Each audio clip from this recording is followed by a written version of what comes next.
Okay, चलिए अभी deal करते हैं हम लोग बायोडाइवर्सिटी द लिविंग वर्ल्ड का दूसरा लेक्चर में। बायोडाइवर्सिटी का मतलब क्या है? ठीक है, first of all tell me the dictionary meaning of diversity. Diversity का मतलब ही होता है भिन्न भिन्न चीजों का एग्जिस्टेंस होना, दैट इज डाइवर्सिटी, है ना। सो बायोडाइवर्सिटी का मतलब क्या हो जाएगा? बायोडाइवर्सिटी कहने का मतलब होगा the existence of different types of life forms, okay, on this planet Earth, that is biodiversity, है ना। इस पृथ्वी पे कितने अलग अलग प्रकार के जीव जंतु रहते हैं, उन सभी को एक साथ मिला के हम लोग कहेंगे कि हाँ, लाइफ फॉर्म में डाइवर्सिटी है, भिन्नता है ना। सो उसका डेफिनेशन क्या हो जाएगा? द एग्जिस्टेंस ऑफ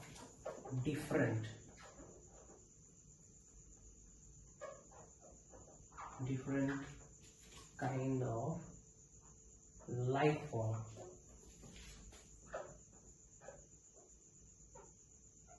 इसको biodiversity.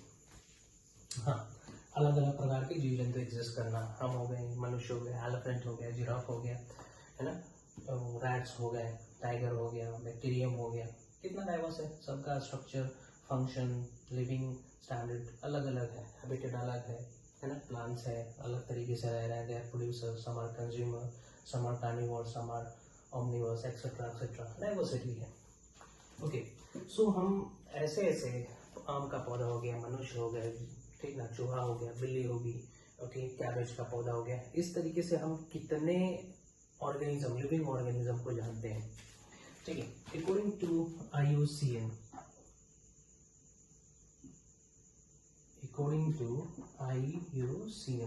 International union of conservation of nature and natural resources, इसका एक्सपेंशन होगा international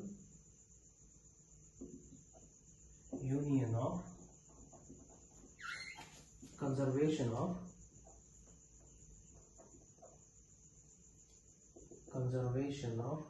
nature and natural resources,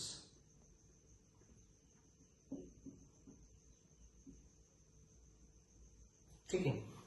according to IUCN, ठीक है, there are 1.7 to 1.8 million organisms are known to human being, known to us, ठीक ना। इतने organism को हम लोग जानते हैं, ध्यान देंगे 1.7 to 1.8 मिलियन कितना हो जाएगा, ये इंडियन फॉर्म में करेंगे। ऑप्शंस में कभी कभी क्या करता है, इसको 17 लाख कर देगा, ठीक ना। तो देखेंगे कौन सा करेक्ट फॉर्मेट है, क्वेश्चन आता है।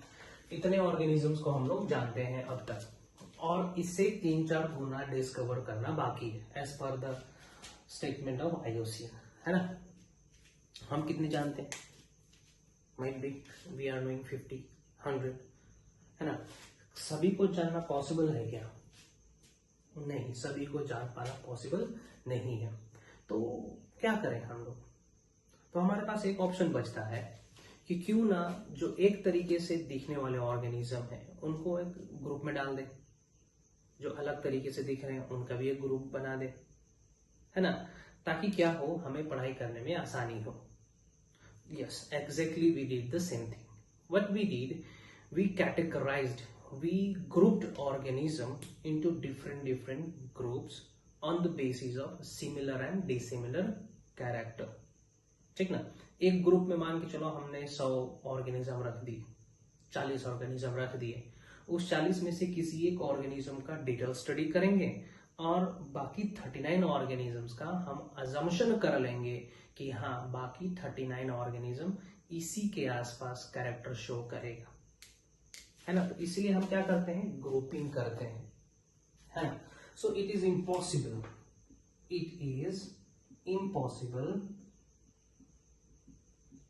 To study all 1.7 million organism. So what we do, okay, what we can do in order to sort out this problem, we grouped organism into different groups, different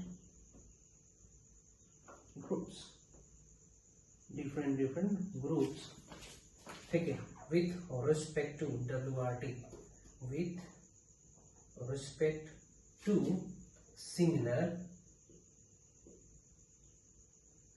character and dissimilar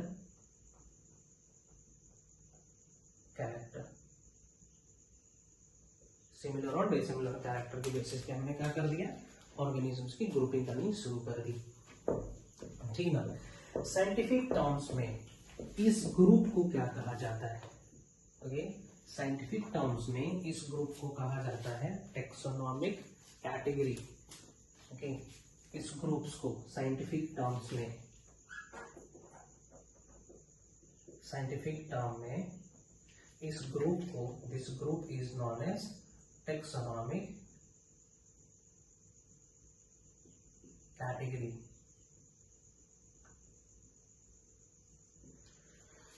what will call taxonomic category, है ना।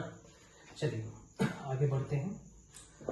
इन organisms को grouping करने के लिए, है ना, हमें classification करना होता है। क्या करना होता है, क्लासिफिकेशन करना होता है। To group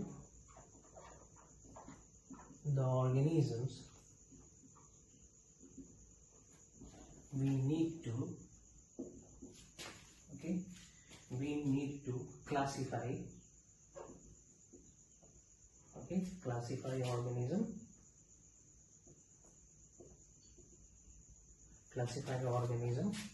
based on similar and dissimilar characters, ठीक है, okay. What we need to do, we need to classify, हमें क्लासीफाई करना है, ठीक ना। बहुत सारे ऑर्गेनिज्म होंगे, उस ऑर्गेनिज्म में से एक ऑर्गेनिज्म को बी ग्रुप में जाना है, दैट इज कॉल्ड क्लासिफिकेशन, ठीक ना।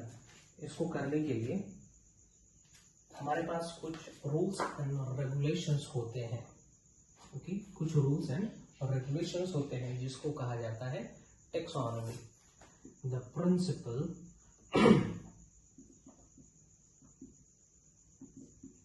principle for classifying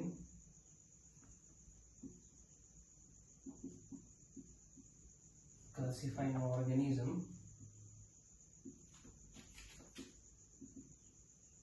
is called taxonomy, है ना। हमें क्या करना है, ग्रुप बनाने के लिए ऑर्गेनिजम्स को क्या करना पड़ेगा, क्लासिफाई करना पड़ेगा। In order to classify, we need to follow certain procedure and principle. That procedure and principle is called taxonomy. Clear cut रहेंगे। हमें ऑर्गेनिज्म को क्लासिफाई करना है, क्लासिफाई क्यों करेंगे, ताकि हम ग्रुप बना सकें। ग्रुप क्यों बनाएंगे, ताकि स्टडी आसान हो सके। तो क्लासिफिकेशन के लिए हमारे पास कुछ प्रिंसिपल रूल्स होने चाहिए, है ना। उस रूल्स को हम लोग क्या कहेंगे, टेक्सोनॉमी कहेंगे। So taxonomy is actually a Greek word. Taxo का मतलब होता है अरेंजमेंट,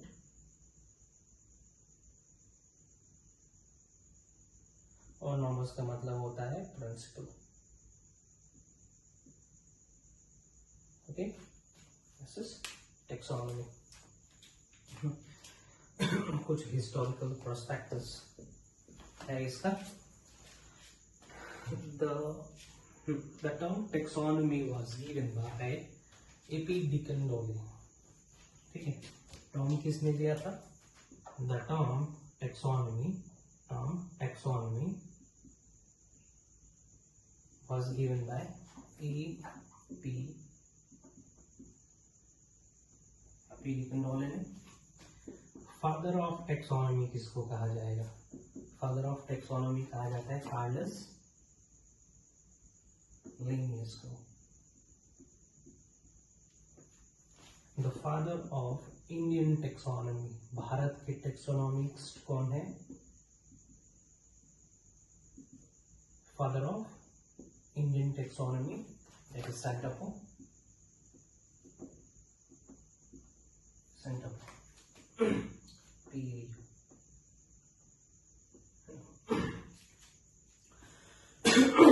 सो टेक्सोनॉमी के कुछ यूनिट्स होते हैं। Taxonomy has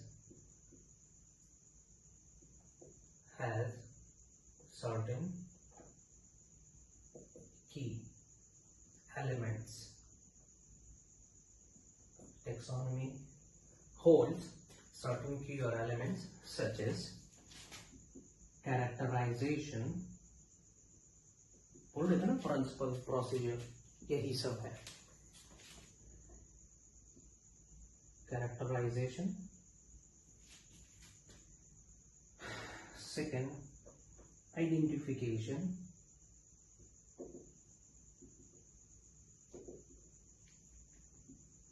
next nomenclature,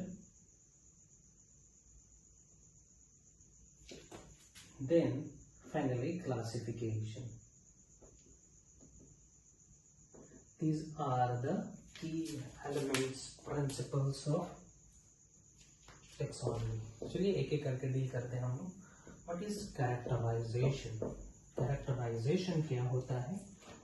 Characterization का मतलब होता है यदि आपको कोई भी और नया ऑर्गेनिज्म मिलता है तो उस नए ऑर्गेनिज्म में जितने भी पॉसिबल कैरेक्टर्स हैं उसको लिस्ट करेंगे।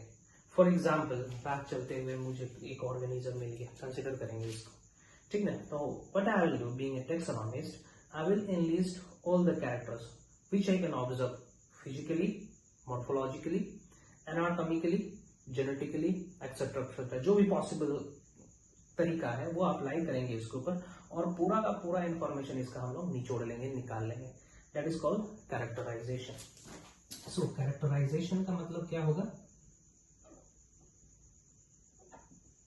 कैरेक्टराइजेशन का मतलब होगा enlisting all the possible characters present in test organism। जो ऑर्गेनिज्म को टेस्टिंग करनी है, जिस ऑर्गेनिज्म को हमें वेरीफाई करना है, क्लासिफाई करना है, उसका पॉसिबल कैरेक्टर को हम इनलिस्ट करेंगे, ठीक ना। कैरेक्टराइजेशन के बेसिस पे टेक्सोनॉमी दो प्रकार का होता है। With respect to characterisation,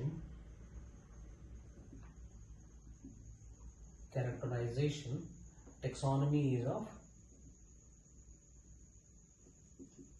is of two type, है ना, दो प्रकार का हो गया।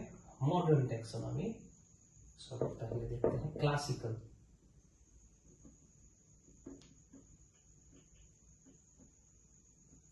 Taxonomy, next is modern taxonomy. Classical taxonomy में क्या करते हैं?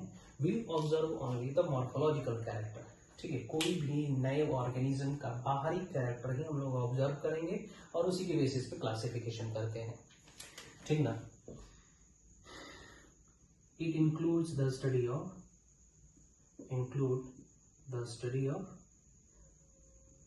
Morphological, morphological character only. सिर्फ क्या देखेंगे इसमें हम लोग? मॉर्फोलॉजिकल कैरेक्टर्स ही देखेंगे। मॉडर्न टेक्सोनॉमी में क्या होगा? इसमें तो मॉर्फोलॉजिकल कैरेक्टर तो आना ही है, मॉर्फोलॉजिकल कैरेक्टर तो आएगा ही, साथ में आएगा एनाटॉमिकल कैरेक्टर और एनाटॉमिक स्टडी। एनाटॉमी आएगा, एनाटॉमी कहने का मतलब काट पीट करके अंदर का स्ट्रक्चर का बारे में स्टडी करना। साइटोलॉजी, सेल के अंदर का स्टडी करना, बायोकेमिस्ट्री। बायोकेमिस्ट्री कहने का मतलब किस प्रकार का केमिकल उसके अंदर प्रेजेंट है। एम्ब्रियोलॉजी, एम्ब्रियोलॉजी कहने का मतलब किस तरीके से वो डेवलपमेंट करता है, रिप्रोडक्शन किस तरीके से करता है, एक्सेट्रा। जेनेटिक्स करेंगे, एक्सेट्रा। इन सभी ये सब चीजें इंक्लूडेड होती है मॉडर्न टेक्सोनॉमी में।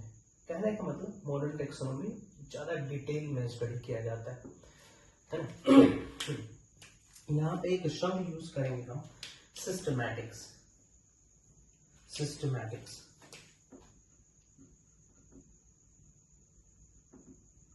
systematics, it is another type of taxonomy given by Carlos Linnaeus। Carlos Linnaeus ने दिया था सिस्टमैटिक्स। और इस systematic includes modern taxonomy plus evolutionary study. इसमें क्या हो जाएगा, it includes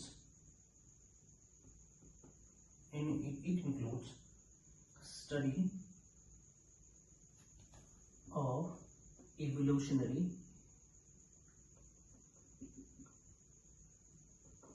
concept along with modern taxonomy।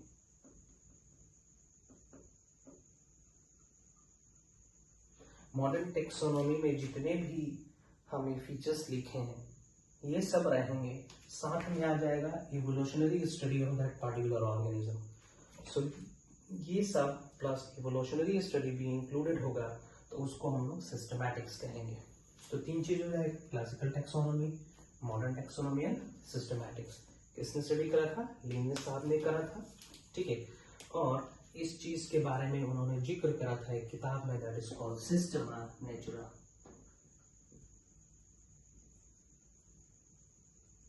Systema Natura book में सिस्टमैटिक्स के बारे में उन्होंने जिक्र करा था।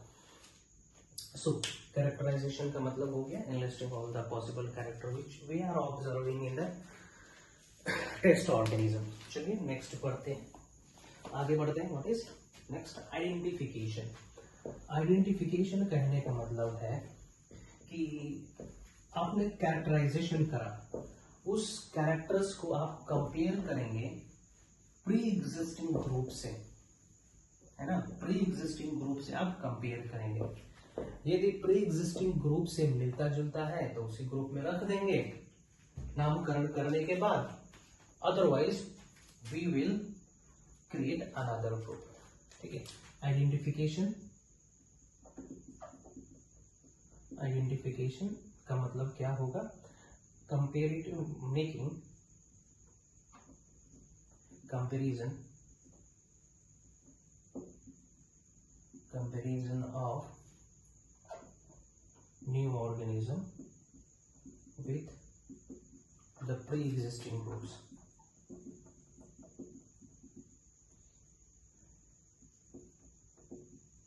pre-existing groups, BRTS शॉर्टकट लिखे हैं, है ना। For example this is group 1, group 2, 1, 2, 3, ठीक है। ये हमारा था test organism, test organism X। हमने इसका कैरेक्टर एनलिस्ट कर दिया, ठीक है ना। अब इस कैरेक्टर्स को हम कंपेयर करेंगे, इसके साथ, इसके साथ, इसके साथ कंपेयर करेंगे। फॉर एग्जाम्पल इसका कैरेक्टर मिलता जुलता है दूसरे ग्रुप से, so what we will do, we will keep this X organism in this group, that is called identification, है ना। Now nomenclature, nomenclature नामकरण करना, that is called nomenclature, नामकरण करना, nomenclature, providing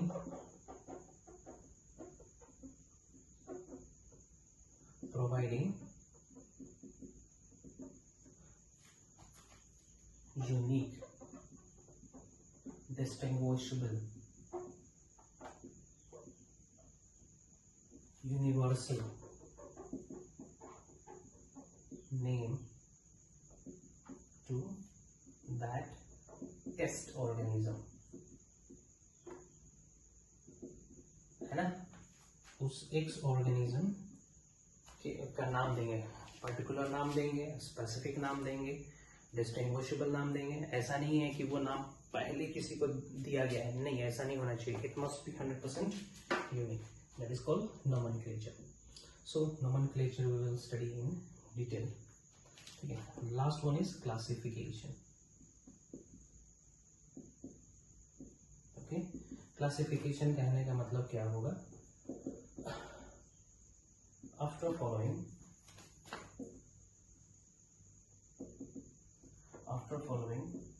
the first 3 steps, ठीक है, we will group this organism into pre-existing group